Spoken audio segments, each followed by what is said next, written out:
Selamat pagi Bapak Ibu Saudara, selamat hari Minggu, Shalom. Saya di sini akan menyampaikan tata ibadah online GSJ CWS Karisma Family. Yang pertama adalah sediakan waktu khusus. Jangan sambil tiduran, makan ataupun sambil masak. Yang kedua, berpakaianlah rapi. Yang ketiga, ikutlah bernyanyi dan menyembah Tuhan. Yang keempat, baca dan dengarkan firman Tuhan. Yang kelima, kumpulkanlah persembahan ke dalam suatu amplop persembahan yang akan diberikan ketika ibadah kembali berjalan seperti biasa. Demikian tata ibadah online daripada GSJ CWS Karisma Family. Selamat hari Minggu dan selamat menikmati ibadah. Shalom, Tuhan memberkati. Untuk Bapak, Ibu, Saudara-saudari yang mungkin belum melaksanakan tata ibadah online seperti yang saya katakan sebelumnya, boleh pause dulu video ini dan mempersiapkan diri yang terbaik, supaya kita dapat memberikan terbaik untuk Tuhan. Selamat hari Minggu Bapak Ibu Saudara-saudari, selamat menikmati ibadah, Tuhan memberkati. Shalom.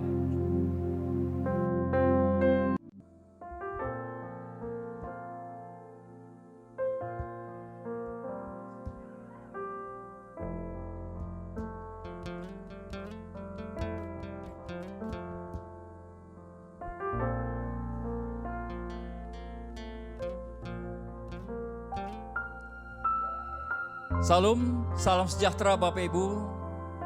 Senang berjumpa dengan kita.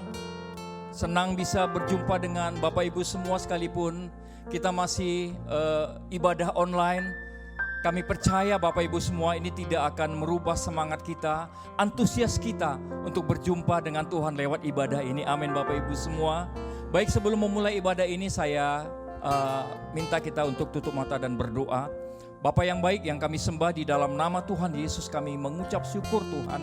Kami masih boleh Tuhan perkenankan untuk dapat melaksanakan ibadah gereja CWS Karisma Family. Sekalipun kami melaksanakan ibadah secara online, tapi kami percaya Tuhan bahwa kasih setia Tuhan, urapan Tuhan, dan jamahan Tuhan tidak akan pernah berubah ya Allah. Biarlah Engkau melawat setiap kami Tuhan di rumah kami masing-masing dan menyatakan kuasa-Mu Bapa. Terima kasih Bapa yang baik. Sekali lagi kami menyerahkan ibadah ini dari awal sampai berakhirnya ke dalam tangan pimpinan Tuhan. Di dalam satu nama Tuhan Yesus kami berdoa dan mengucap syukur. Mari bersama-sama kita katakan amin. Baik Bapak Ibu semua, saya jemput kita untuk boleh bangkit berdiri bersama-sama. Kita akan menaikkan satu lagu pujian. Satu lagu pujian kepada Tuhan. Bukti karya-Mu nyata dari hari ke sehari bagi hidup kami. Puji nama Tuhan.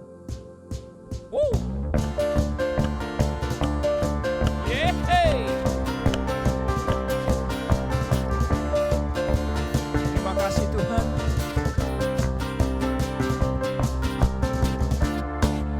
Karya-Mu nyata dari hari ke hari, besar cinta-Mu nyata, amin. Dari generasi ke generasi, Kau angkat sakitku, Kau angkat beban hidupku, Tuhan Yesus, ya sungguh baik, sangat baik, teramat baik. Tuhan Yesus, sungguh dahsyat, sangat dahsyat, teramat dahsyat. Mari lebih bersemangat lagi Bapak Ibu semua, kita naikkan pujian ini. Kita berdoa supaya lewat pujian ini sukacita Tuhan melingkupi kita. Amin Bapak Ibu. Bukti karya-Mu nyata ya Tuhan. Katakan, bukti karya-Mu nyata. Yes. Dari hari ke hari. besar cinta-Mu nyata. Dari generasi ke generasi, katakan, Kau angkat sakitku, yeah. Kau angkat beban hidupku, Tuhan Yesus. Sungguh baik, sangat baik, teramat baik. Tuhan Yesus, sungguh dahsyat, amat dahsyat, teramat dahsyat. Katakan Tuhan Yesus, Tuhan Yesus, Kau baik Tuhan, sungguh baik, sangat baik, teramat baik. Tuhan Yesus, sungguh dahsyat, sangat dahsyat, teramat dahsyat. Bapak Ibu, saya ingin mengatakan bahwa Tuhan Yesus sangat baik bagi saudara dan saya. Dia mengangkat segala sakit penyakit, mengangkat beban hidup kita. Dengan iman percaya kita katakan, Tuhan Yesus, Kau baik. Dengan iman percaya pula kita katakan bahwa segala beban, sakit, penyakit akan diangkat di dalam nama Tuhan Yesus. Amin. Mari bersama-sama kita katakan, Tuhan Yesus baik, Tuhan Yesus baik. Tuhan Yesus, katakan, sungguh baik, sangat baik, teramat baik. Tuhan Yesus, sungguh dahsyat, sangat dahsyat, teramat dahsyat. Tuhan Yesus, sungguh baik. Kau baik Tuhan, sangat baik, teramat baik. Tuhan Yesus, sungguh dahsyat, sangat dahsyat, teramat dahsyat. Terima kasih Tuhan, kuasa-Mu nyata ya Allah. Dahsyat Kau Tuhan, dahsyat Engkau Tuhan. Sekali lagi tepuk tangan bagi Allah kita. Terima kasih Tuhan. Silakan duduk Bapak Ibu.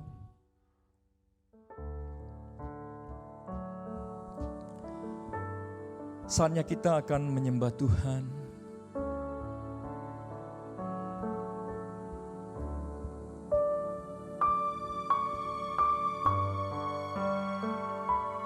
Hari ke hari yang kita hadapi,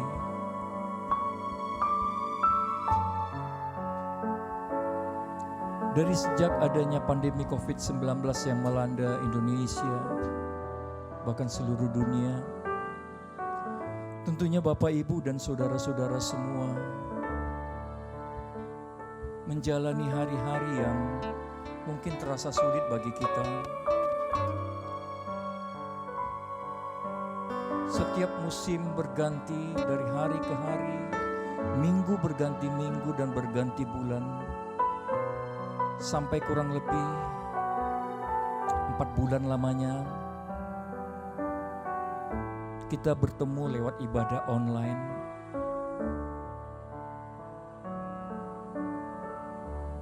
Tapi kasih Tuhan tetap sama Bapak Ibu.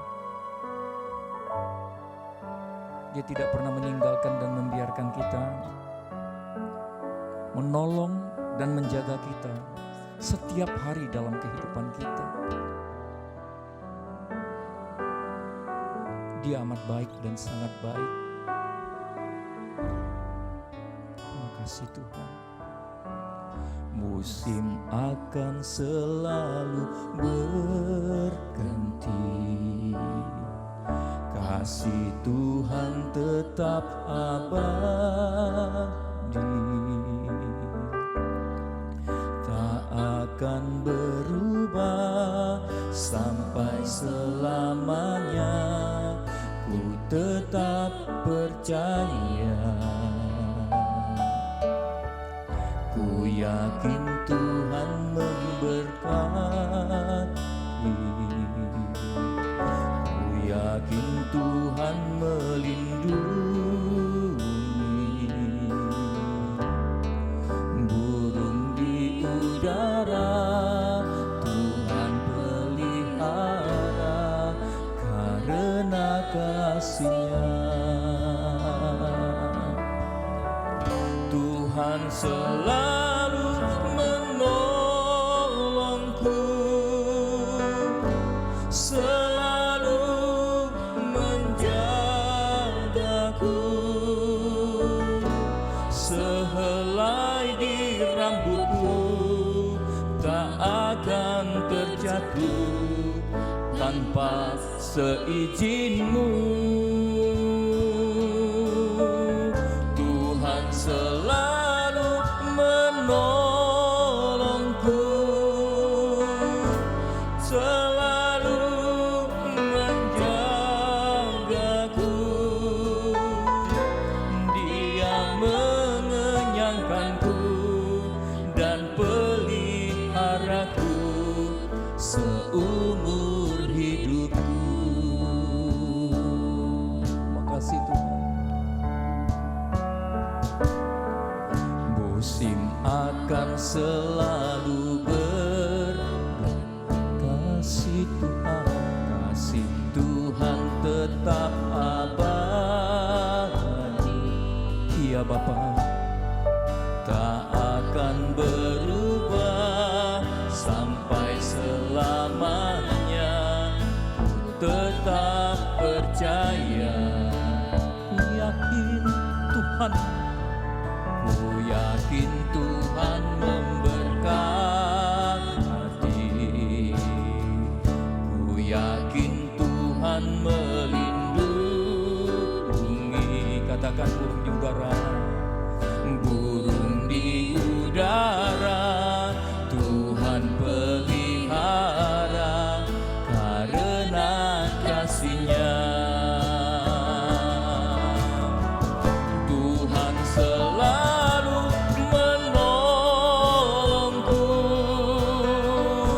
selalu menjagaku. Dia mengenyangkanku dan peliharaku seumur hidupku. Tuhan selalu menolongku, selalu menjagaku.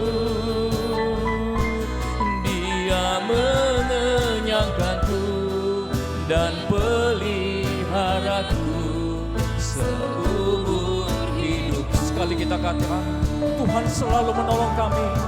Tuhan selalu menolongku, selalu menjagaku. Sehelai di rambutku tak akan terjatuh tanpa seizin-Mu. Tuhan selalu menolongku, selalu menjagaku. Dia menyenangkanku dan peliharaku seumur hidupku.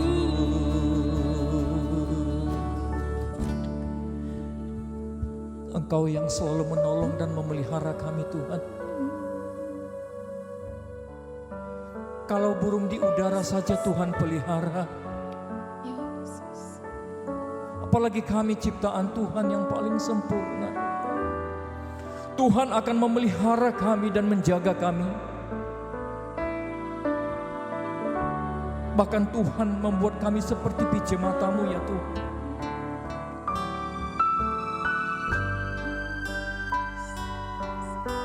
Dalam musim hidup kami Tuhan, Kami merasakan bagaimana tuntunan pemeliharaan dan pertolongan Tuhan dalam hidup kami.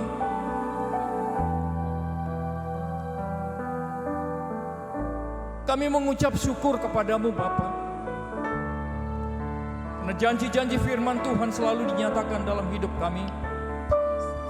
Dan dalam iman percaya kami tetap mengandalkan Tuhan di dalam kehidupan kami ya Allah. Tuhan baik bagi kami. Tuhan baik. Tuhan baik. Tuhan selalu menolong kami. Tuhan selalu menolongku, selalu menjagaku, sehelai di rambutku tak akan terjatuh tanpa seizin-Mu. Tuhan selalu menolongku, selalu menjagaku. Dia mengenyangkanku dan peliharaku seumur hidupku. Katakan, Tuhan penolong kami. Tuhan selalu menolongku, selalu menjagaku, sehelai di rambutku tak akan terjatuh tanpa seizin-Mu. Tuhan selalu menolongku, selalu menjagaku. Dia mengenyangkanku dan peliharaku seumur hidupku. Yesus, hai Tuhan, terima kasih. Engkau Allah kami, Engkau Tuhan kami, Engkau yang menolong kami Tuhan. Ku angkat tangan bagi-Mu, menyembah-Mu, meninggikan nama-Mu Tuhan. Engkaulah Allah yang setia, yang kesetiaannya tidak pernah pudar, tidak pernah luntur ya Allah. Kesetiaan Tuhan tetap selama-lamanya bagi kami. Oh, iyalah balabas, iyalah balabas, oh, iyalah balabas, Yesus Tuhan kami. Haleluya. Terima kasih. Terima kasih. Terima kasih Bapa. Engkau baik bagi kami Tuhan. Tuhan selalu menolong dan menjaga kami. Tuhan selalu menolong dan menjaga kami. Engkau yang mengangkat segala sakit penyakit kami. Bahkan di dalam firman-Mu, tidak sehelai pun dari rambut kami yang terjatuh tanpa Tuhan tahu.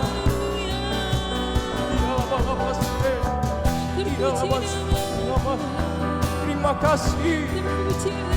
Terima kasih Bapa. Terima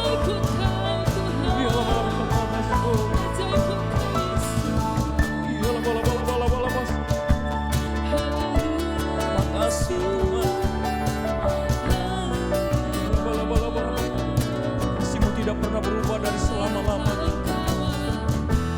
mengucap syukur kepadamu Tuhan. Seperti pemazmur Daud kami rindu untuk bernyanyi dan memuji-muji Tuhan. Bala-bala-bala-bala-bala-bala. Iya, bala-bala-bala-bala-bala. Iya, bala-bala-bala-bala. Thank you Lord. Baik bagi kami. Haleluya, haleluya. Terpuji namamu Tuhan.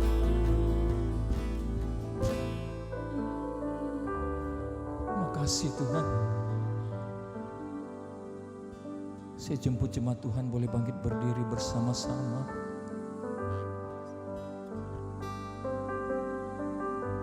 Kita boleh saling bergandengan tangan untuk menyembah Tuhan, memuji Tuhan, meninggikan nama Dia.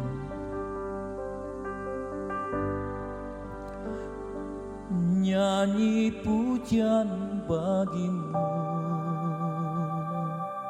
Tuhan, pujian bagimu Tuhan, namamu besar dan layak dipuji.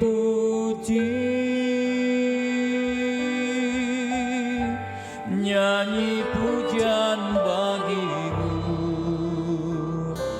Tuhan, pujian bagimu Tuhan, namamu besar dan layak dipuji.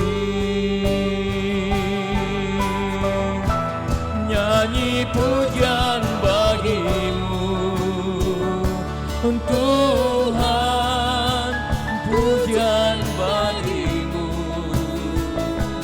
Tuhan, namamu besar dan layak dipuji.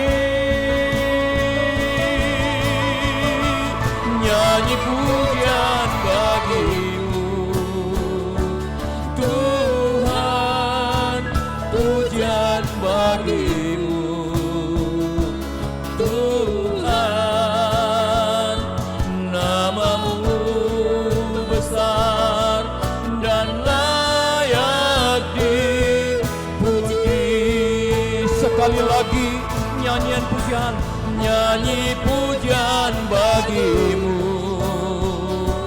Tuhan, pujian bagimu. Amin. Tuhan, namamu besar dan layak dipuji. Oh, oh, oh. Nyanyi pujian bagimu Tuhan, pujian bagimu Tuhan, namamu besar dan layak dipuji. Nyanyi pujian bagimu. Amin Tuhan. Tuhan, pujian bagimu Yesus. Tuhan, namamu besar dan layak dipuji. Sungguh Tuhan, nyanyi pujian bagimu Yesus. Tuhan, pujian bagimu Tuhan, namamu besar dan layak dipuji. Sekali lagi nyanyi pujian bagimu Tuhan, pujian bagimu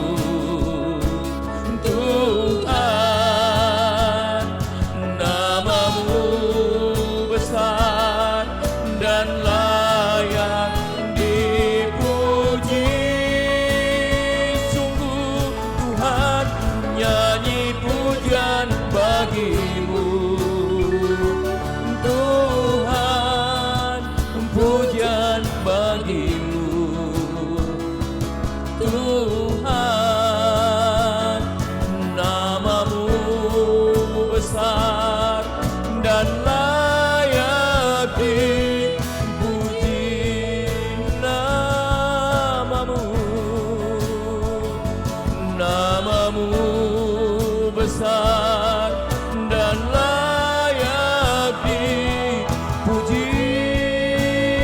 Sungguh namamu, namamu besar dan layak dipuji.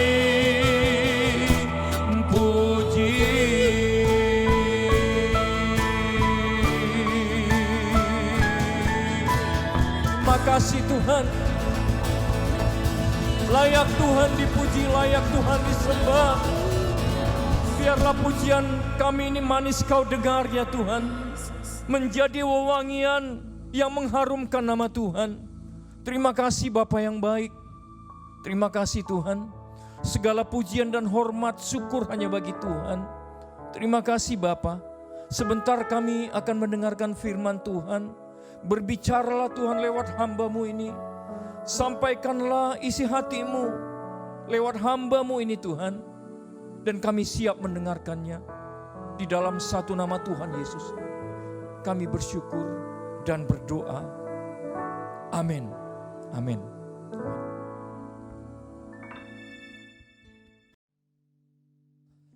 Shalom jemaat Tuhan yang saya kasihi dalam nama Tuhan Yesus Kristus. Selamat pagi dan selamat beribadah. Tuhan Yesus memberkati. Apa kabar Bapak Ibu Saudara kasih Tuhan? Semoga kabar baik-baik saja. Dalam perlindungan Tuhan kita tetap semangat dan sukacita sekalipun kita masih melakukan ibadah raya online di minggu ini. Dan sudah menjadi kesepakatan para pengurus untuk minggu-minggu yang akan datang atau bulan yang akan datang, kita masih beribadah secara online. Jadi mari kita menikmati kebaikan dan kemurahan Tuhan lewat ibadah online. Karena kita bisa bertumbuh bersama, semakin mengenal Tuhan, semakin dekat dengan Tuhan. Sebelum kita mendengarkan firman Tuhan, mari kita satukan hati kita berdoa kepada Tuhan. Kami mengucap syukur dan berterima kasih buat semua kebaikan dan kemurahan Tuhan yang menuntun kami, mengiringi kami ya Tuhan sepanjang bulan Juli ini. Sehingga kami akan tiba di minggu terakhir di bulan Juli ini. Kami mengucap syukur buat penyertaan-Mu yang sempurna dalam hidup kami ya Tuhan. Kami tahu semua oleh karena kasih dan kemurahan Tuhan. Hidup kami ada sebagaimana kami ada ya Tuhan. Terpujilah nama Tuhan. Jikalau sebentar ya Tuhan kami rindu diberkati lewat kebenaran firman Tuhan. Kami siap ya Tuhan. Hati kami siap, pikiran kami siap, semua kami siapkan untuk menerima firman Tuhan. Dan berfirmanlah Engkau atas kami. Urapi hamba-Mu ya Tuhan, kami menyampaikan firman Tuhan. Dan seluruh jemaat Tuhan diberkati. Dalam nama Yesus Kristus kami berdoa dan mengucap syukur. Amin. Saudara-saudara yang kasih oleh Tuhan, pagi hari ini dengan tema yang berbeda, saya rindu menyampaikan firman Tuhan ini bagi kita. Dengan sebuah tema yang unik, yaitu tempat kesukaan Yesus Kristus. Saudara-saudara yang kasih oleh Tuhan, setiap kita, setiap orang, setiap manusia pasti memiliki tempat kesukaan atau tempat favorit. Baru-baru ini saya menyaksikan sebuah video tayangan di YouTube ketika seseorang mewawancarai tokoh-tokoh dan artis-artis yang terkenal di seluruh Indonesia. Satu-satu mereka ditanyain, saudara yang kasih oleh Tuhan, saya perhatikan ketika orang ini menanyakan, adakah tempat favorit atau tempat kesukaan, entah itu di rumah, entah itu di luar rumah. Mereka selalu menunjukkan bahwa ada tempat-tempat favorit mereka, membuat mereka senang dan suka di sana, membuat mereka sepertinya segar kembali, refresh kembali, saudara yang kasih oleh Tuhan, sehingga membuat mereka bersemangat kembali yang tadinya capek, tadinya lelah. Ketika ada di tempat kesukaan mereka, mereka mengalami seperti kesegaran kembali, kekuatan mereka sepertinya dipulihkan, saudara yang kasih oleh Tuhan. Saya percaya setiap kita punya tempat-tempat favorit, entah dimanapun itu. Entah di rumah kita atau di luar rumah kita, setiap kita pasti punya tempat favorit. Apalagi kalau ditanya, apakah kita memiliki makanan favorit? Pasti setiap kita punya selera masing-masing. Favoritnya apa? Ada yang favoritnya ketoprak, ada yang favoritnya mie goreng, mie ayam, dan segala macam sekali, saudara yang kasih Tuhan. Dan itu menjadi kesukaan, ketika menikmati itu menjadi hal yang sangat berbeda sekali. Ada kebahagiaan, ada kesenangan yang kita nikmati, saudara yang kasih Tuhan. Nah, kira-kira pertanyaannya adalah, apakah ada tempat kesukaan Yesus Kristus sehingga membuat Yesus betah dan senang atau tinggal lama dan bisa bermalam di sana di dalam Alkitab, saudara yang kasih Tuhan. Nah, pertanyaan kedua juga, apakah kira-kira makanan kesukaan Yesus Kristus? Kalau kita selidiki dalam Alkitab, kita baca dalam Alkitab, saya hanya menebak saja, kira-kira makanan kesukaan Yesus adalah ikan bakar, ya. Kalau kita baca dalam Alkitab, ketika dia berjumpa dengan murid-murid di tepi danau, wah, ada ikan bakar yang dinikmati oleh Yesus Kristus. Itu menjadi makanan favorit dari Tuhan Yesus Kristus. Nah, pertanyaannya yang saya lontarkan bagi kita adalah, kira-kira adakah tempat kesukaan Yesus sehingga membuat Yesus betah dan senang tinggal dan bermalam di sana, saudara yang kasih Tuhan? Mengapa Yesus senang dan suka datang ke tempat itu? Tentu ada alasannya.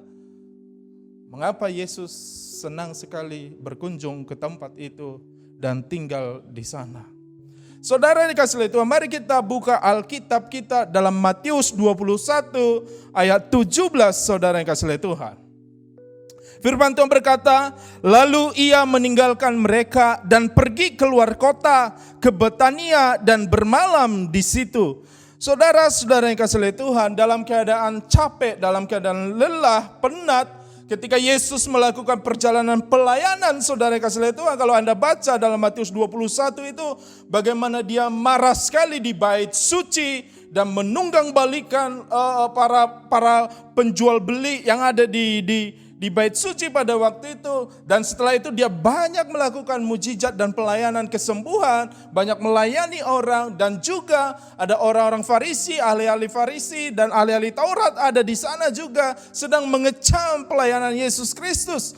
Dan Yesus begitu capek dan lelah sekali sehingga muncullah di ayat 17 ini, lalu ia meninggalkan mereka dan pergi keluar kota ke Betania dan bermalam di situ. Kenapa tempat ini disukai oleh Yesus Kristus? Kenapa Yesus berapa kali berkunjung ke Betania dan tinggal di sana dan bermalam di sana, saudara kasih Tuhan? Perlu bagi kita untuk memahami sebuah tempat yang disukai oleh Yesus Kristus sehingga Yesus sering di sana. Saudara yang kasih Tuhan, ada beberapa kali Yesus berkunjung ke sana dan tinggal di sana dan bermalam di sana di Betania. Saudara yang kasih Tuhan, jarak Betania ke Yerusalem kira-kira 2 mil jauhnya atau 3 kilometer kurang lebih, saudara yang kasih Tuhan. Dalam Yohanes 11 ayat ke-18 dikatakan Betania terletak dekat Yerusalem kira-kira 2 mil jauhnya. Jadi kurang lebih 3 kilometer. Betania adalah kampung halaman dari Maria, Marta, dan saudaranya yang bernama Lazarus. Dan di Betania Yesus melakukan mujizat yang fenomenal, yang sangat luar biasa sekali, di mana Lazarus dihidupkan sekalipun dia sudah ada di dalam kubur, saudara kasih Tuhan. Jadi Betania suatu tempat yang menjadi kesukaan Yesus Kristus dan Yesus datang ke sana. Bahkan dikatakan dalam firman Tuhan, Yesus 6 hari sebelum Paskah, sebelum disalibkan, ia berada di Betania. Dalam Yohanes 12 ayat 1 dikatakan 6 hari sebelum Paskah, Yesus datang ke Betania, tempat tinggal Lazarus yang dibangkitkan Yesus dari antara orang mati. Jadi 6 hari sebelum Paskah, sebelum Yesus disalibkan, dia pergi ke Betania, saudara kasih Tuhan. Betania adalah tempat Yohanes membaptis di seberang Sungai Yordan. Kalau kita baca dalam Yohanes 1 ayat 26 sampai 28, begitu jelas disampaikan di sana. Yohanes menjawab mereka, katanya, "Aku membaptis dengan air, tetapi di tengah-tengah kamu berdiri Dia yang tidak kamu kenal, yaitu Dia yang datang kemudian daripadaku, membuka tali kasutnya pun aku tidak layak." Hal itu terjadi di Betania yang di seberang Sungai Yordan, di mana Yohanes membaptis. Ini sedikit keterangan tentang Betania, kota yang kecil, kota yang disukai oleh Yesus Kristus. Sehingga Yesus beberapa kali pergi ke Betania dan tinggal di sana, bermalam di sana, saudara kasih Tuhan. Saya rindu juga dalam kehidupan orang percaya, kita belajar dari Betania itu. Mengapa Betania menjadi tempat favorit atau kesukaan Tuhan? Demikian juga dalam kehidupan kita, anak-anak Tuhan, orang-orang percaya, jemaat yang saya kasih, CWS Karisma Family, saya rindu di dalam keluarga kita, dalam kehidupan kita, Yesus mau datang karena ada kesukaan, ada kesenangan yang Tuhan temukan di dalam kehidupan saya dan saudara yang dikasihi oleh Tuhan. Sehingga mujizatnya, pertolongannya, kuasanya, kasihnya benar-benar kita alami. Karakternya benar-benar kita alami, saudara kasih oleh Tuhan. Bapak Ibu saudara yang kasih oleh Tuhan, mengapa Betania menjadi tempat favorit kesukaan Yesus sehingga Yesus mau datang ke Betania? Alasan yang pertama adalah di Betania Yesus disambut dengan hangat dan penuh kasih. Jadi mereka menikmati kehadiran Yesus dalam kebersamaan saudara-saudara yang dikasihi oleh Tuhan. Dapat kita temukan di mana mereka menerima Yesus begitu hangat, disambut begitu penuh kasih. Dalam Yohanes 12 ayat 2, firman Tuhan berkata seperti ini, "Di situ diadakan perjamuan untuk Dia dan Marta melayani, sedang salah seorang yang turut makan dengan Yesus adalah Lazarus." Di Betania, Yesus disambut dengan hangat dan penuh kasih. Adakah kita menyambut Yesus dengan hangat dan penuh kasih setiap hari, Bapak Ibu saudara kasih Tuhan? Perhatikan cara menyambut yang dilakukan oleh orang-orang Betania, saudara yang kasih Tuhan. Diadakan perjamuan untuk Yesus Kristus. Ada makan yang ada penyambutan dengan makanan yang disediakan yang sangat menyukakan hati Yesus Kristus, saudara kasih Tuhan. Menarik sekali. Setelah saya selidiki lebih dalam lagi, rupanya tradisi jamuan makan ini sudah ada dalam perjanjian lama, Bapak Ibu saudara kasih Tuhan. Bagi tamu yang dihormati atau bagi tamu terhormat selalu disediakan jamuan makan yang istimewa, saudara kasih Tuhan. Itu dapat kita temukan dalam Kejadian 18 ayat 6 sampai 8, di mana Abraham menjamu orang asing dan menyembelih anak lembu yang terbaik, saudara kasih Tuhan, diolah dengan dadi dan susu yang terbaik dan disajikan. Bahkan dalam tulisan-tulisan yang lain, istilah makan bersama atau jamuan makan itu adalah tanda kebersamaan, tanda persahabatan, ikatan kasih yang kuat, saudara yang kasih oleh Tuhan. Seperti orang Filistin dengan Ishak yang membangun sebuah ikatan persahabatan, mereka makan dan minum bersama. Yakub dan Laban juga, Yusuf juga menghidangkan makanan bagi saudara-saudaranya. Sekalipun saudara-saudaranya sangat jahat sekali pada waktu itu. Ketika sampai saudara-saudara di Mesir, Yusuf menjamu mereka dengan hidangan yang istimewa, saudara kasih Tuhan. Ini sebuah tradisi yang sangat menarik sekali. Dan saya kira di beberapa daerah di Indonesia ini, bahkan setiap suku ada tradisi ini. Penerimaan itu, kebersamaan itu, ya. Kehangatan, cinta, kasih yang kuat itu bisa dilihat dari penyambutan mereka, saudara kasih Tuhan. Akan disediakan menu yang terbaik. Saya ingat sekali waktu kecil, bahkan sampai sekarang itu masih diterapkan atau dilakukan di tengah-tengah keluarga saya. Kalau ada tamu yang datang, entah dari manapun dia datang, akan disambut dengan baik sekali. Akan disembelih ya ayam yang bagus sekali, ayam yang baik sekali, dan akan diolah, dimasak, dan itu akan disediakan atau dihidangkan bagi tamu, dan itu adalah penyambutan yang hangat, bukti bahwa mereka diterima di keluarga ini. Bahkan kalau ada pengantin-pengantin baru, saudara kasih oleh Tuhan, keluarga orang Batak suka sekali menyambutnya dan menghidangkan makanan yang terbaik, saudara kasih oleh Tuhan. Sampai hari ini mungkin masih diadakan itu di rumah orang-orang Batak atau suku Batak. Di beberapa daerah di Indonesia, kalau di Padang saya temukan ketika saya menyaksikan sebuah tayangan yang sangat menarik sekali dari Nat Geo baru-baru ini, ya, Gordon Ramsay, ketika dia berkunjung ke Padang, dia disambut dengan adat Padang, yaitu bajamba. Bajamba itu sebuah tradisi yang sangat unik sekali di Padang. Itu menandakan tradisi kebersamaan, menyambut tamu, menyambut dengan baik sekali, menerima orang dengan baik sekali. Mereka akan duduk sama, ya, duduk sama rendah, berdiri sama tinggi. Mereka akan menikmati hidangan yang disajikan, saudara kasih oleh Tuhan. Itu bukti kepenerimaan yang sangat baik sekali. Kadang-kadang kita menemukan di rumah atau di tempat jamuan, segala persoalan dan masalah bisa diselesaikan, saudara yang kasih oleh Tuhan. Ya, kita menemukan itu, saudara-saudara yang dikasih oleh Tuhan.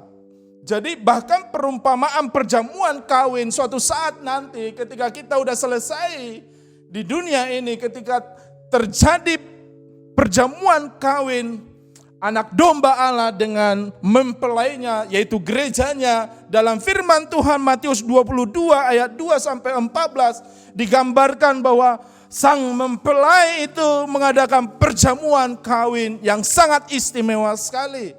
Semua hidangan yang terbaik, anak lembu yang terbaik akan disembelih dan diolah, dan itu dihidangkan dengan cara yang terbaik untuk para mempelainya, saudara kasih oleh Tuhan. Jadi di Betania ini kita menemukan ada perjamuan untuk Yesus, ada makan yang terbaik yang disediakan untuk Yesus Kristus. Saudara kasih, bukankah itu sebuah penerimaan? Di gereja kita juga, kan setiap awal tahun selalu ada tradisi ini, makan bersama. Kita diundang, saudara kasih Tuhan. Itu artinya kita disambut dengan penuh kehangatan dan diterima di keluarga ini. Tapi kalau kita nggak diundang, kita nggak disajikan makanan dan minuman, wah, hati-hati, mungkin kita sedang ditolak, saudara kasih Tuhan. Karena di daerah yang lain, di tempat yang lain, Yesus tidak disambut seperti di Betania, justru Yesus ditolak. Bahkan Yesus ingin dibunuh, saudara kasih Tuhan. Hanya di Betania ada kedamaian dan sukacita, ketenangan, di mana Yesus disambut dengan baik. Yang kita bisa menemukan, saudara kasih Tuhan, Yesus berapa kali ditolak. Tuhan Allah, Tuhan alam semesta yang mengenakan pakaian daging manusia ditolak, dibuang, ditambik di hampir setiap daerah kemana dia melangkah. Sang pencipta ditolak oleh ciptaannya sendiri. Ketika ia lahir di Bethlehem, menutup pintu baginya. Jadi dia datang ke dunia di tempat di mana binatang diberi makan, dan di sanalah Yesus Kristus lahir. Lukas selalu memiliki mata yang melihat dengan tajam sekali, dengan detail sekali. Dalam narasinya tentang sang juru selamat, ia menuliskan narasi ini. Dan ia melahirkan seorang anak laki-laki, anaknya yang sulung, lalu dibungkusnya dengan lampin dan dibaringkannya ke dalam palungan karena tidak ada tempat bagi mereka di rumah penginapan. Bahkan usia 2 tahun, kira-kira 2 tahun, ya, ketika Yesus berusia 2 tahun, pemerintah memburu dia seperti binatang. Coba pikirkan saudara yang kasih Tuhan. Anak Allah, seorang bocah belaka diperlakukan seperti makhluk yang berbahaya, yang tidak layak untuk bernafas. Dalam Matius menceritakan cobaan yang menyedihkan itu ketika Herodes tahu bahwa ia telah diperdayakan oleh orang-orang Majus itu, ia sangat marah. Lalu ia menyuruh membunuh semua anak di Bethlehem dan sekitarnya, yaitu anak-anak yang berumur 2 tahun ke bawah, sesuai dengan waktu yang dapat diketahuinya dan dari orang-orang Majus itu. Ketika usia 2 tahun juga, Yesus sudah ditolak dan hendak dibunuh. Bahkan ketika dia memulai pelayanannya, saudara-saudara yang kasih Tuhan, dia ditolak oleh umatnya sendiri, yaitu umatnya orang-orang Yahudi. Yohanes menyatakannya seperti ini dalam catatannya, saudara yang kasih Tuhan. Ia datang kepada milik kepunyaannya, tetapi orang kepunyaannya itu tidak menerimanya. Sangat sedih sekali. Yesus sangat dihina, Yesus sangat ditolak dan diremehkan oleh elit-elit Yahudi yang mendominasi Yerusalem pada waktu itu. Akhirnya mereka berkolusi dengan Roma untuk membunuh Yesus Kristus. Namun sambil mencengkam rasa sakit dan kesengsaraan, dia masih mencintai kota yang mengkhianatinya, Yerusalem. Matius menjelaskan doanya dalam kisahnya. Yerusalem, Yerusalem, engkau yang membunuh nabi-nabi dan melempari dengan batu orang-orang yang diutus kepadamu. Berkali-kali aku rindu mengumpulkan anak-anakmu, sama seperti induk ayam yang mengumpulkan anak-anaknya di bawah sayapnya. Tetapi kamu tidak mau. Saudara kasih Tuhan, Yesus masih mencintai umatnya. Di kampungnya sendiri kita tahu, di Nazaret, dia dibesarkan di sana, tetapi dia ditolak di Nazaret. Markus menuliskan itu. Dalam Injilnya dikatakan, bukankah ia ini tukang kayu, anak Maria, saudara Yakobus, Yoses, Judas, dan Simon? Dan bukankah saudara-saudaranya yang perempuan ada bersama dengan kita?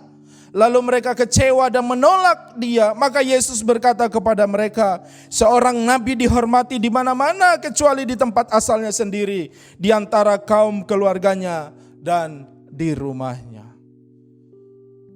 Di kampungnya sendiri Yesus ditolak. Aku tahu, bapaknya kan aku kenal. Adik-adiknya saya tahu, saya kenal. Yesus ditolak.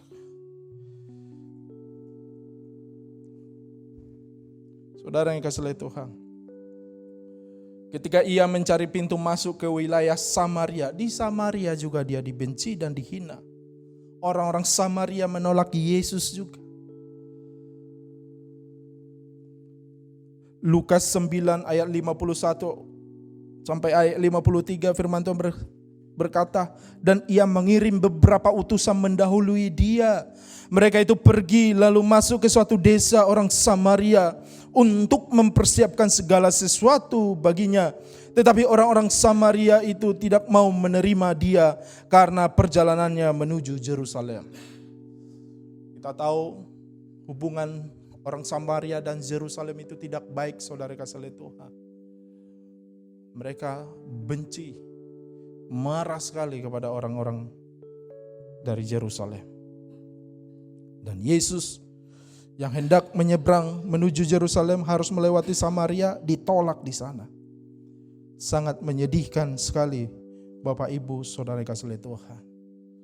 Jadi di beberapa tempat, di beberapa daerah, Yesus ditolak, Yesus dihina, Yesus hendak dibunuh, Yesus hendak ditangkap, Yesus hendak dilempari dengan batu. Banyak peristiwa, banyak kejadian yang di mana Yesus sering sekali ditolak Bapak Ibu Saudara kasih Tuhan. Tetapi berbeda dengan di Betania. Di Betania Yesus disambut dengan hangat dan penuh cinta kasih. Diadakan perjamuan makan malam yang istimewa untuk Yesus. Sehingga Yesus berulang kali dan suka mengunjungi Betania.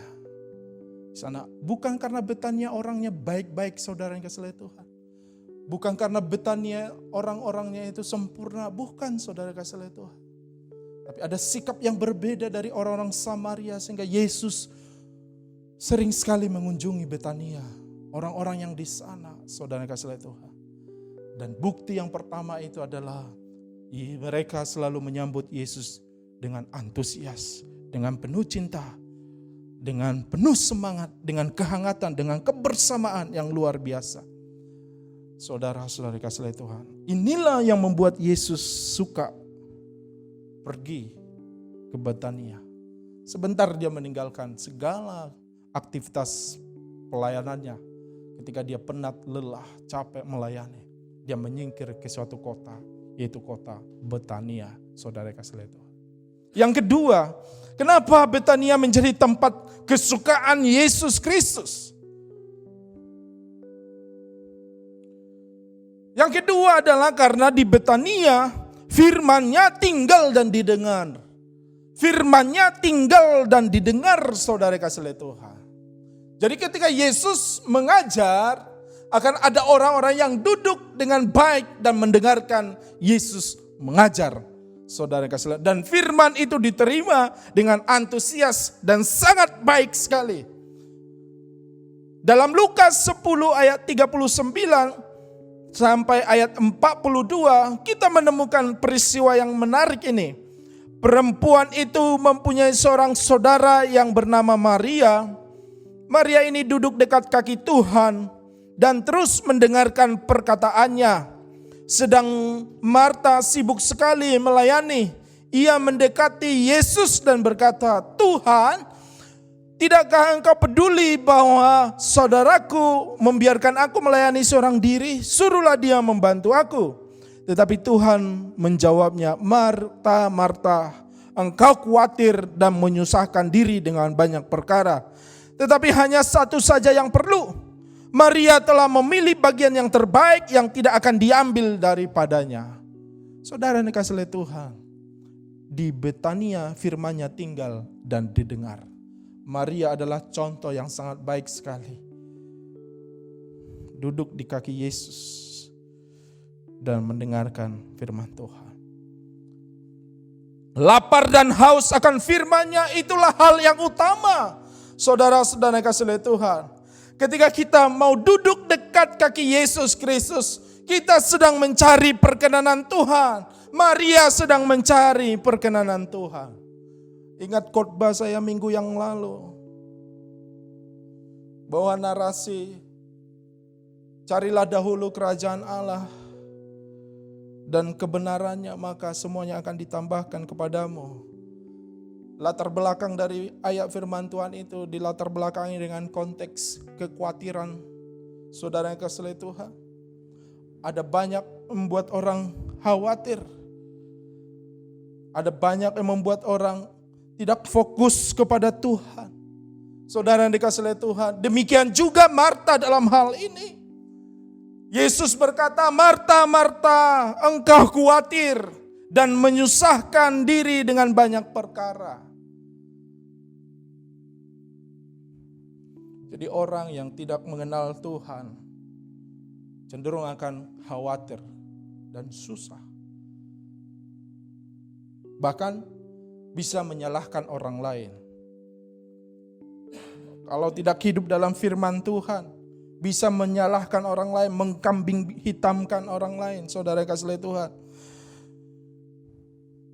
Marta marah kepada adiknya dan meminta Yesus supaya menegur adiknya. Saudara yang kasih Tuhan, kadang-kadang kita juga seperti itu. Kenapa bisa seperti itu? Karena kita tidak mau tunduk kepada firman Tuhan. Dan kita tidak mau dengar-dengaran akan firman Tuhan. Sehingga kita banyak rasa khawatirnya. Sehingga kita banyak rasa takutnya. Bisa kita marah seketika. Bisa kita menyalahkan orang lain. Saudara yang kasih Tuhan, kita harus berhenti dari sifat itu. Ketika kita banyak duduk di kaki Tuhan, maka rasa khawatir itu akan turun. Persoalan masalah selalu ada. Dan kita akan diberikan hikmat dan kekuatan yang baru untuk menghadapi masalah-masalah di depan kita. Firman Tuhan berkata, ketika Yesus menjawab Marta, engkau khawatir dan menyusahkan diri dengan banyak perkara, tetapi hanya satu saja yang perlu. Maria telah memilih bagian yang terbaik yang tidak akan diambil daripadanya. Menarik sekali peristiwa ini, saudara kasih Tuhan. Mari kita sediakan waktu-waktu yang terbaik untuk duduk di kaki Tuhan, belajar firman Tuhan, mendengarkan firman Tuhan. Kita sedang mencari perkenanan Tuhan atas kehidupan kita. Ketika kita duduk di kaki Tuhan, saudara yang dikasihi Tuhan, kita belajar firman Tuhan. Kita membaca firman Tuhan. Tanpa kita sadari ada kuasa yang luar biasa, yang tidak kelihatan itu. Yaitu kuasa Tuhan akan menuntun kita, menerangi hati dan pikiran kita. Saya masih teringat beberapa hari yang lalu, almarhum Opu Alvaro Pasaribu. Ketika saya mendengarkan kesaksian dari anak-anaknya, dia selalu ada tempat favorit untuk membaca firman Tuhan di rumahnya. Dan setiap pagi dia akan membuka Alkitabnya dan membaca firman Tuhan dan menuliskan firman Tuhan itu. Wow, luar biasa sekali. Di usia 79 tahun Tuhan panggil dia, dan kesaksian yang hebat kita dengar, Bapak Ibu Saudara yang kasih Tuhan. Saya percaya jemaat Tuhan, mari kita bangun hidup kita lebih giat lagi. Ya, seperti orang-orang Betania yang haus dan lapar untuk mendengarkan firman Tuhan, duduk dan mendengarkan firman Tuhan, seperti Maria yang duduk di kaki Yesus Kristus dan mendengarkan Yesus berkata. Saudara yang kasih Tuhan, itu adalah hal yang sangat disukai oleh Tuhan, sehingga Tuhan suka sekali datang ke Betania. Yang ketiga dan terakhir, kenapa Betania, saudara yang kasih Tuhan, menjadi tempat favorit kesukaan Yesus Kristus? Karena di Betania lah pujian, penyembahan terbaik dinaikkan, saudara, dipersembahkan, saudara yang kasih Tuhan. Ada pujian dan penyembahan terbaik di Betania. Maka muncullah lagu yang sangat luar biasa ini. Saudara yang kasih Tuhan, mungkin Bapak Ibu masih ingat lagu ini. Lagu yang dinyanyikan oleh Gracia Evifania, kalau enggak salah dia menyanyikan lagu ini yang sangat menarik sekali. Dia berkata, "Ku tetap setia seperti wanita mengurapimu, menangis di bawah kakimu. Demikian hidupku mau mengasihimu, Yesus engkau baik bagiku. Sampai akhir ku menutup mata, ku tetap setia menanti janjimu. Sampai ku dapatkan mahkota kehidupanku, ku tetap setia untuk melayanimu." Lagu ini muncul terinspirasi dari peristiwa di Betania, saudara kasih Tuhan. Seorang wanita yang mengurapi Yesus Kristus, menangis di bawah kaki Yesus Kristus. Saudara-saudara kasih Tuhan, ini bisa kita temukan dalam Yohanes 12 ayat 1 sampai 12. Dalam Markus 14 ayat 3 sampai ayat 9, firman Tuhan mencatat seperti ini. Ketika Yesus berada di Betania, di rumah Simon si Kusta, dan sedang duduk makan, datanglah seorang perempuan membawa suatu buli-buli pualam berisi minyak narwastu murni yang mahal harganya. Setelah dipecahkannya leher buli-buli itu, dicurahkannya minyak itu ke atas, ke kepala Yesus. Menarik sekali, saudara kasih Tuhan. Maria mengurapi Yesus, rela mempersembahkan yang terbaik kepada Tuhan. Dikatakan Dia memiliki minyak narwastu yang murni, yang mahal harganya, saudara-saudara yang kasih Tuhan. Mahal sekali. Narwastu ini sungguh-sungguh adalah harta paling berharga yang dimiliki oleh Maria. Bahkan dikatakan ini adalah keamanan masa depan Maria atau tabungan untuk masa depan Maria. Tapi tabungan ini diambilnya dan dia persembahkan untuk Yesus Kristus. Dan dia mengurapi, meminyaki kepala Yesus Kristus dan menyekanya dengan rambutnya. Mengapa Maria melakukannya? Kemungkinan besar itu merupakan tindakan syukur dari Maria. Karena Yesus telah mengabulkan harapannya, yaitu saudaranya Lazarus yang dihidupkan oleh Yesus kembali.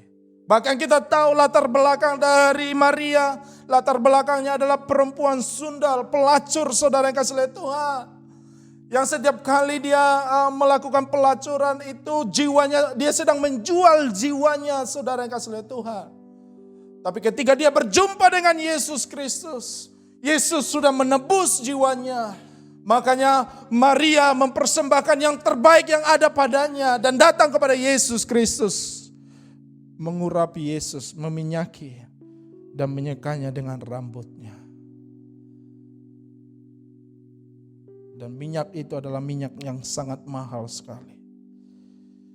Menarik sekali ketika Maria meminyaki Yesus dengan minyak yang sangat mahal sekali.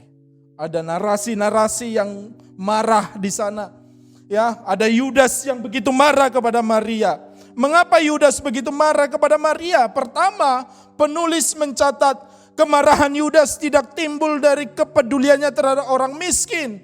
Tetapi karena dia dapat keuntungan seandainya uang hasil penjualan minyak tersebut diberikan kepada Yesus sehingga bendahara kelompok itu. Kita tahu bahwa Yudas adalah bendahara di antara murid-murid Yesus. Yudas acap kali menggelapkan uang. Yudas memandang orang miskin sekedar alat untuk menambah kekayaan pribadinya. Ketika memberi dia bisa mengambil keuntungan. Yudas marah ketika minyak narwastu yang mahal harganya itu, minyak narwastu murni yang mahal harganya itu dipecahkan dan dituangkan ke kepala Yesus Kristus. Yudas marah dan protes.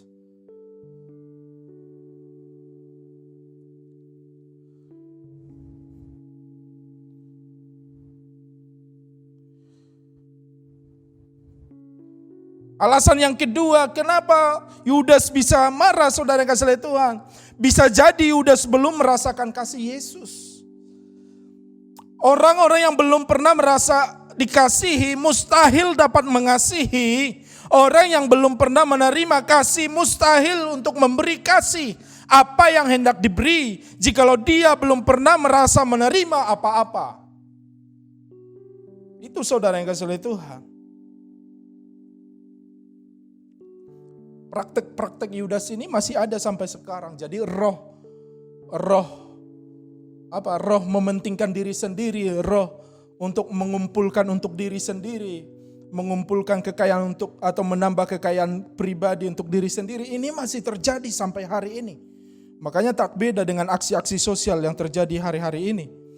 Jadi tidak seluruh sumbangan-sumbangan atau donasi-donasi yang dikumpulkan itu jatuh kepada orang yang berhak untuk menerimanya. Sering sekali terjadi kebocoran ya dengan dalih administrasi lah dan inilah padahal untuk memperkaya diri sendiri. Dia ingin menolong orang lain, tapi mencari keuntungan dengan memanfaatkan orang miskin, saudara kasih Tuhan. Gereja kita tidak melakukan yang seperti itu. April lalu kita mengumpulkan aksi sosial, donasi. Dan yang kita kumpulkan kurang lebih ada 19 juta sekian. Tapi yang sudah kita salurkan udah di atas 20 juta sekian, saudara yang kasih Tuhan. Itu tidak ada kita ambil untuk kepentingan kita, pendeta atau kepentingan pengurus atau kepentingan gereja di sini, saudara yang kasih Tuhan. Itu murni kita salurkan, saudara yang kasih Tuhan. Jadi Yudas begitu marah sekali karena dia belum merasakan cinta kasih Yesus Kristus.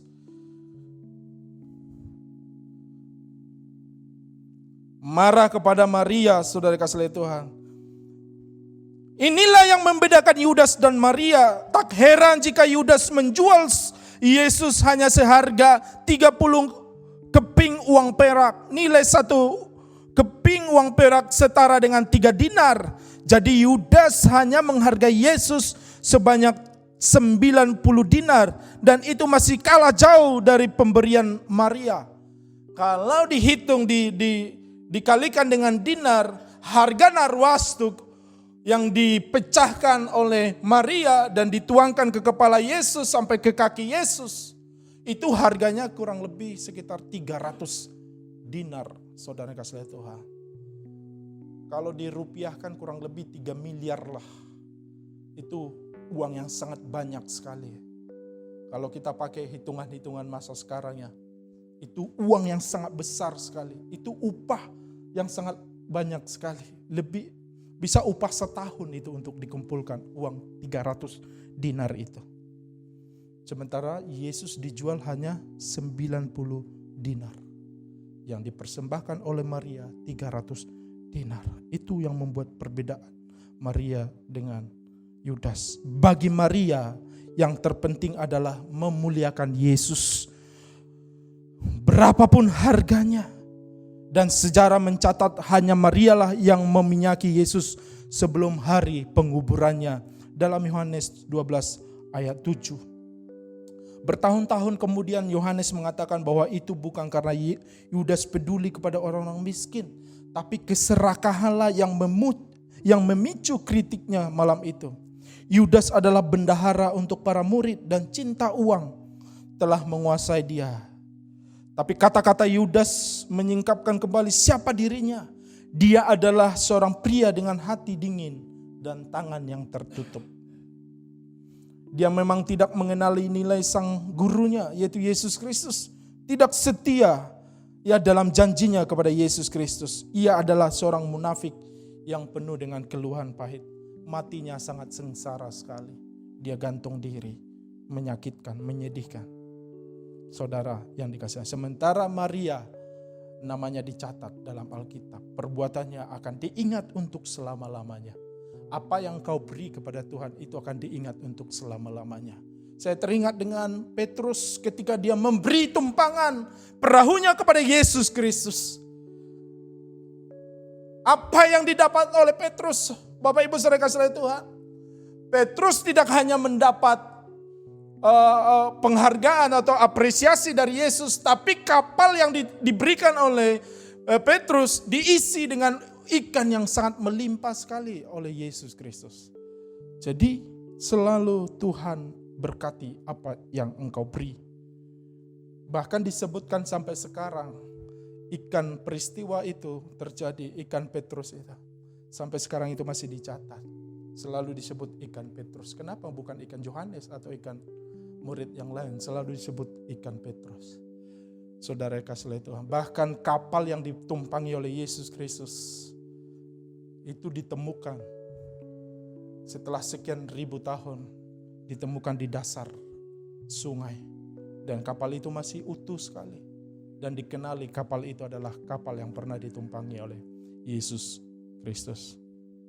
Manisnya tindakan Maria pada hari itu dimotivasi oleh kasihnya yang berapi-api untuk Yesus. Ini adalah suatu pameran yang terlihat dari penyembahan yang penuh pengabdian yang tulus dan tidak egois. Suatu penghormatan tertinggi dari kasih sayangnya yang murni bagi Yesus Kristus. Maria lebih cemerlang daripada semua murid-murid lainnya dalam pemahamannya mengenai nilai Tuhan serta kematiannya yang sedang mendekat. Dia mengurapi kepala Yesus dengan minyak yang harum. Cara yang sama untuk para raja diurapi. Jadi minyak narwastu yang diberikan, yang dipersembahkan oleh Maria itu adalah simbol dari pujian dan penyembahan yang terbaik yang diberikan kepada Yesus Kristus. Apa yang kau beri itu tidak akan dilupakan oleh Tuhan. Tuhan pasti memberkati. Saudara yang kasih Tuhan. Itulah Betania menjadi tempat favorit kesukaan Yesus Kristus. Adakah hal yang seperti itu dalam hidup kita sebagai orang percaya yang membuat Yesus suka datang hadir dalam kehidupan kita. Mari jadikan hati kita, hidup kita penuh hangat, penuh kasih. Jadikan hati kita, hidup kita di mana firman-Nya tinggal dan firman-Nya hidup dalam kehidupan kita. Jadikan hidup kita menjadi pujian dan penyembahan yang terbaik bagi Tuhan. Tuhan Yesus memberkati kita semuanya.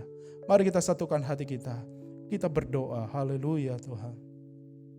Bapa, kami mengucap syukur dan berterima kasih buat firman-Mu ya Tuhan. Tempat kesukaan Yesus. Ketika Yesus penat, capek, lelah, melakukan perjalanan pelayanan, berhadapan dengan orang-orang munafik, seperti para ahli-ahli Taurat, orang-orang Farisi. Dalam hal seperti itu Yesus pergi dan meninggalkan kota Yerusalem dan pergi menyingkir ke sebuah kota kecil, di mana kota itu penuh dengan kedamaian, penuh dengan kehangatan, penuh dengan cinta kasih. Yesus disambut dengan hangat, dengan baik sekali. Dan di tempat itu Yesus melakukan banyak perkara yang ajaib, mujizat-mujizat yang luar biasa.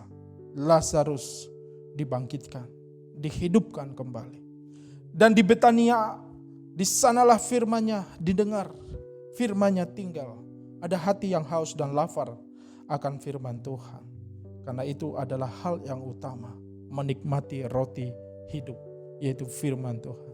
Ada pujian dan penyembahan yang terbaik di Betania. Ada persembahan yang mulia yang diberikan, dipersembahkan di sana. Dan itu menyukakan hati Tuhan. Terima kasih ya Tuhan untuk firman-Mu untuk hari ini. Berkati seluruh jemaat-Mu. Biarlah seluruh jemaat-Mu memiliki hati seperti orang-orang yang ada di Betania ya Tuhan. Dan Engkau datang menyatakan kuasa-Mu dan mujizat-Mu. Dalam nama Yesus Kristus kami berdoa dan mengucap syukur. Haleluya. Amin.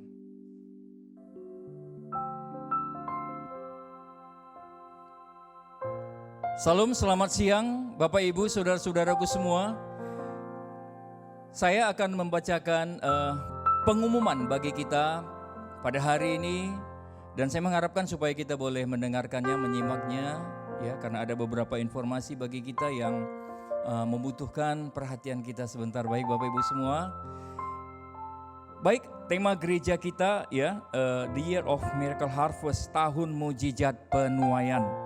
Kita katakan amin, terjadi tetap penuaian sekalipun ada pandemi COVID-19. Tapi tidak ada yang mustahil bagi Tuhan. Amin Bapak Ibu semua. Biarlah lewat pandemi COVID-19 ini ada banyak orang yang mencari Tuhan dan bertobat. Dan biarlah lewat ini gereja Tuhan, gereja kita juga dapat melayani orang-orang yang terhilang. Sehingga tahun mujizat penuaian ini digenapi di gereja kita.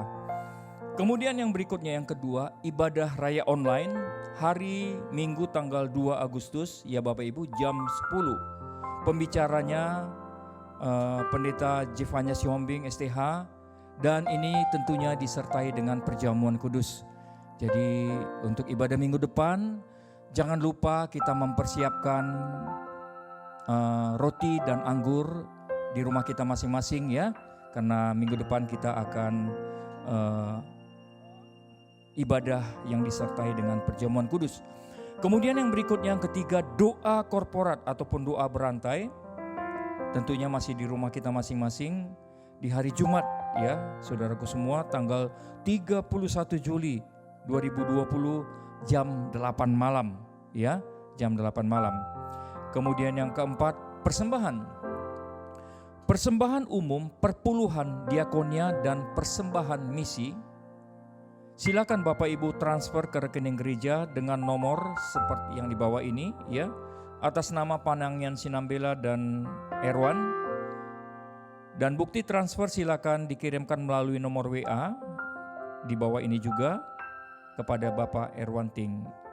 Terima kasih Bapak Ibu, demikian pengumuman kita pada siang hari ini ya. Happy birthday, happy birthday, Happy birthday to you. Gereja tetap merayakan happy birthday, perayaan ulang tahun bagi jemaat yang berhari ulang tahun pada bulan ini Bapak Ibu semua ya. Jadi bukan karena adanya pandemi COVID-19 ini gereja kita tidak melaksanakan perayaan ulang tahun. Cuma coklatnya mungkin dipending dulu ya Bapak Ibu. Saya akan membacakan pengumuman untuk yang berhari ulang tahun. Yang pertama itu di bulan ini adalah Ibu Rosnina di tanggal 3 Juli. Dan di tanggal yang sama tanggal 12 Juli ada Saudari Christina Simamora. Ya. Kemudian Bapak Lin Sengpeng, Bapak Apeng nih ya. Yang ketiga di tanggal 15 Juli. Dan juga di tanggal yang sama 15 Juli ada Ibu Nani ya. Kemudian ada yang kelima Bapak Tauheng di tanggal 21 Juli dan Saudari Sophia Betrik di tanggal 24 Juli dan Saudara Heri Kosyombing ya 23 Juli. Ya mungkin minggu yang lalu sudah diumumkan yang berhari ulang tahun, tapi ada ralat ya, ada ralat. Jangan sampai nanti Heri Kosyombingnya marah ya. Hari ulang tahun dia tanggal 23 Juli ya Bapak Ibu, bukan 27 Juli. Baik, untuk ketujuh orang saudara-saudara kita yang berhari ulang tahun, kami mengucapkan selamat ulang tahun, happy birthday, Tuhan Yesus yang memberkati. Amin. Amin. Baik, saya jemput kita untuk boleh bangkit berdiri bersama-sama, kita akan berdoa. Terima kasih Bapak yang baik untuk ibadah kami yang boleh berlangsung pada hari ini Tuhan. Terima kasih untuk pujian penyembahan. Terima kasih untuk firman Tuhan yang boleh disampaikan.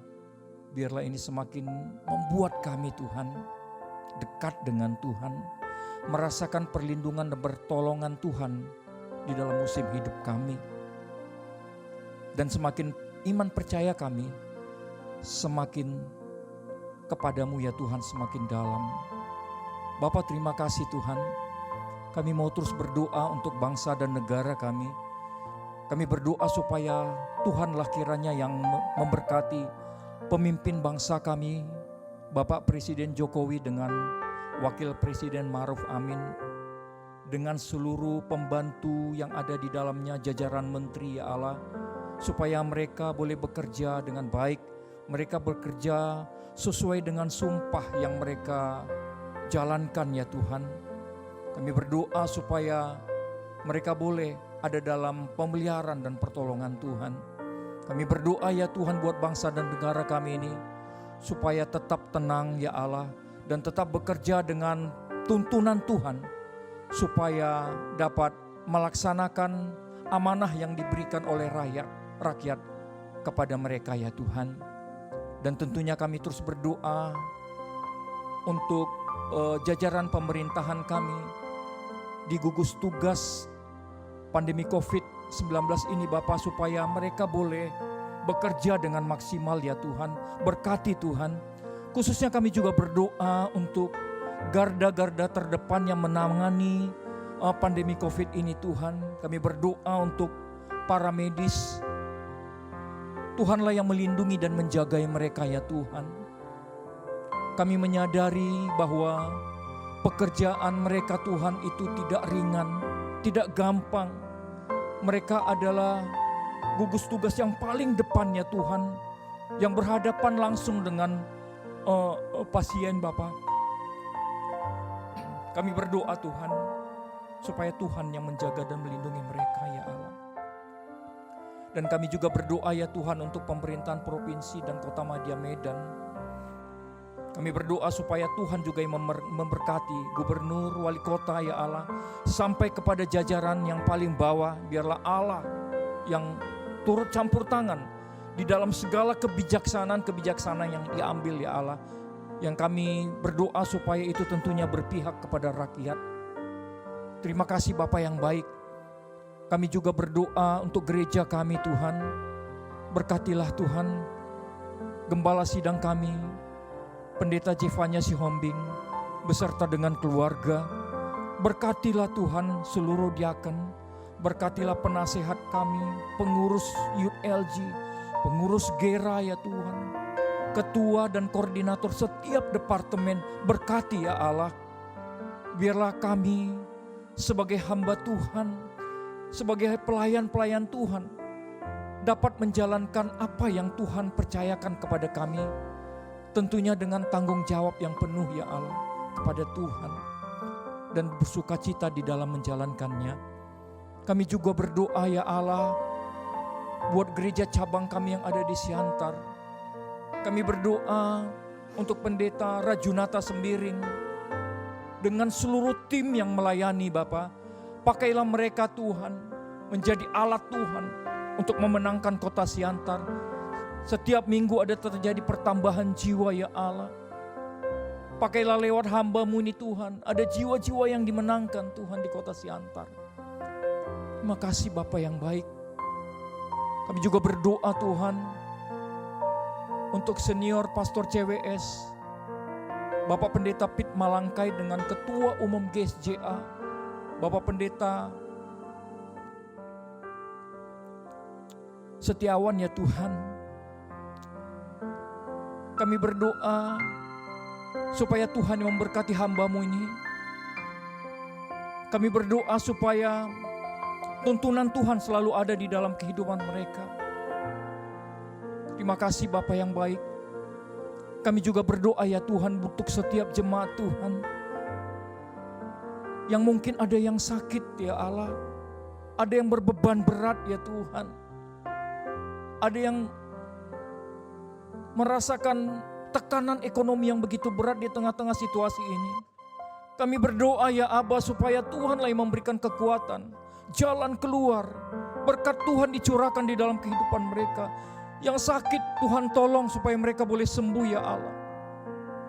Yang berbeban berat biarlah Allah yang memberikan jalan keluar ya Tuhan. Kami menyerahkan mereka semua ke dalam tangan-Mu ya Allah. Bahkan kami berdoa untuk saudara-saudara kami yang berhari ulang tahun. Sepanjang bulan ini Tuhanlah yang memberkati. Tuhan yang memberikan panjang umur kesehatan. Berkat Tuhan dicurahkan melimpah dalam kehidupan mereka ya Allah. Biarlah dalam 1 tahun mereka diberikan Tuhan kepercayaan untuk merayakan ulang tahun. Mereka semakin merasakan kasih sayang Tuhan, kasih setia Tuhan di dalam kehidupan mereka. Terima kasih Bapa yang baik. Ini doa kami kepadamu Tuhan. Kami percaya bahwa doa orang benar bila dengan yakin didoakan itu sangat besar dan kuasanya. Dan kami percaya Tuhan, doa ini akan digenapi oleh Tuhan. Terima kasih Bapa yang baik. Terpuji nama-Mu Tuhan selama-lamanya. Bagi-Mu pujian, hormat dan syukur kami Tuhan. Di dalam nama Tuhan Yesus kami berdoa dan mengucap syukur. Kita akan akhiri ibadah kita. Mari jemaat Tuhan mengangkat tangan dan menerima berkat daripada Tuhan. Tuhan memberkati engkau dan melindungi engkau. Tuhan menyinari engkau dengan wajahnya dan memberi engkau kasih karunia. Tuhan menghadapkan wajahnya kepadamu serta memberi engkau damai sejahtera. Berkat besar dari Allah Bapa, cinta kasih dari Tuhan Yesus Kristus, dan persekutuan yang indah bersama dengan Roh Kudus akan menyertai kita mulai hari ini sampai Maranatha Tuhan Yesus datang kali yang kedua. Hiduplah bagi kemuliaan namanya yang diberkati Tuhan. Bersama-sama kita katakan amin, amin. Shalom, Tuhan memberkati. Tuhan Yesus ya sungguh baik.